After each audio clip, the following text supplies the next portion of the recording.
नमस्कार मित्रांनो, आज आपण भागाकार बघणार आहोत. दुसरी पासून दुसरी, तिसरी, चौथी, पाचवी, सहावी, सातवी पर्यंतचे विद्यार्थी हा व्हिडिओ बघू शकतात.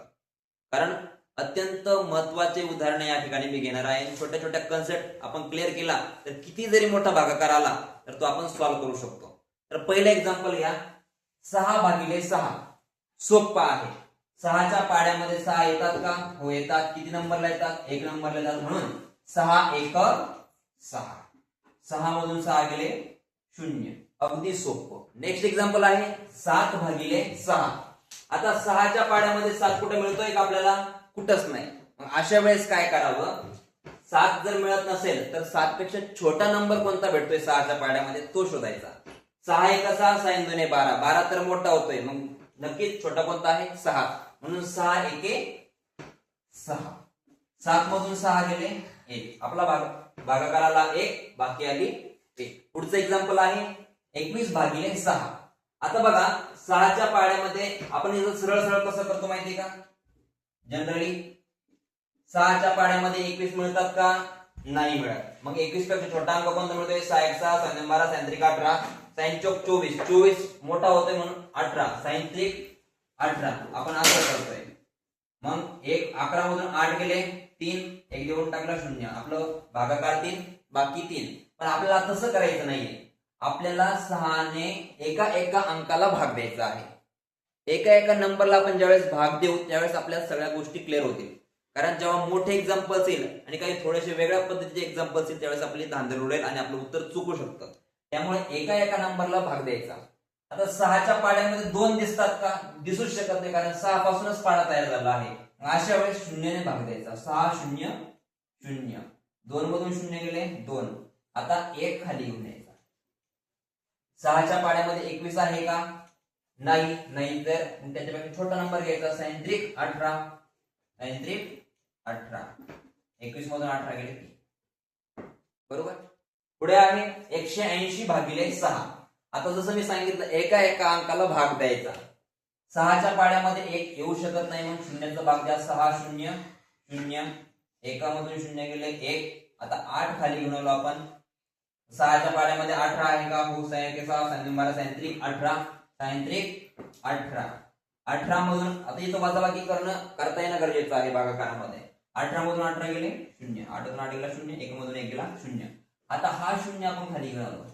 ज्यावेळेस इथं 0 लिहून टाकला, काही काही वेळेस आपल्याला असं होईल अरे आपलं उत्तर संपलंय, परंतु हा 0च आपला उत्तर चुकू शकतो. म्हणून 0ला भाग देताना पुन्हा 6 ने 0चाच भाग द्यायचा. 6 0 0. 0 मधून 0 गेले 0. पुढे बघा 5543/6. 6 ने 5 ला अगोदर भाग द्या. 6च्या पाड्यामध्ये 5 येऊ शकत नाही, म्हणून 0 ने भाग द्यायचा. 6 0 0.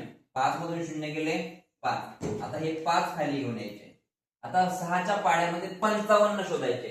6च्या पाड्यामध्ये आपण 55 शोधले तर 55 सापडले नाही. मग 55 पेक्षा छोटा नंबर कोणता सापडला? तर तुम्ही म्हणशाल 48 42 36. हे सगळे छोटे आहेत, पण एक्झॅक्टली छोटा त्याच्या जवळचा छोटा कोणता आहे? 54 आहे. मग 6 9 54. 6 9 54. 5 मधून 4 गेले 1. 5 मधून 5 गेला 0. आता हा 4 खाली घेऊन यायचा. बघा आपल्याला 4 खाली घेऊन यावं. आता झाले 14. 6च्या पाड्यामध्ये 14 आहे का? 6 1 6, 6 2 12, 6 3 18. 6 3 18 मोठा होतोय, मग जवळचा छोटा कोणता आहे? 12. 6 2 12. 4 मधून 2 गेले 2. 1 मधून 1 गेला 0. आता उरलाय 3. आता 3 ला पण तसंच खाली घेऊन या. आता 6च्या पाड्यामध्ये 23 आहे का? 6च्या पाड्यामध्ये 23 तर नाही सापडत आहे. 6 1 6, 6 2 12, 6 3 18, 6 चौक 24. 24 मोठा होतोय, मग छोटा कोण आहे? 18. 6 3 18. मग 3 मधून 18 8 जात नाही, मग काय केलं आपण?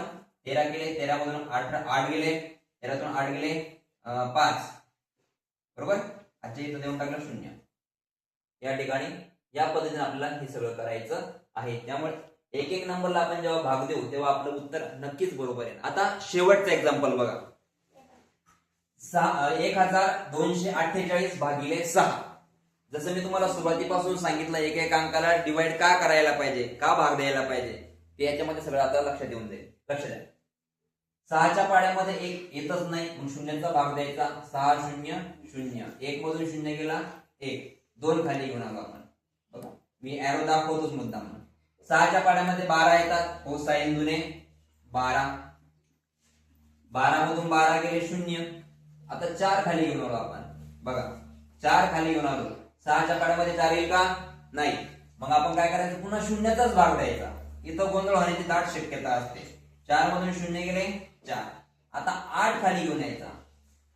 आता झाले 48. 6च्या पाड्यामध्ये 48 येतात का? हो. 6 8 48, मग 6 8 48. आता 48, 8 मधून 8 गेले 0, 4 मधून 4 गेले 0. आपला भागाकार आला 208.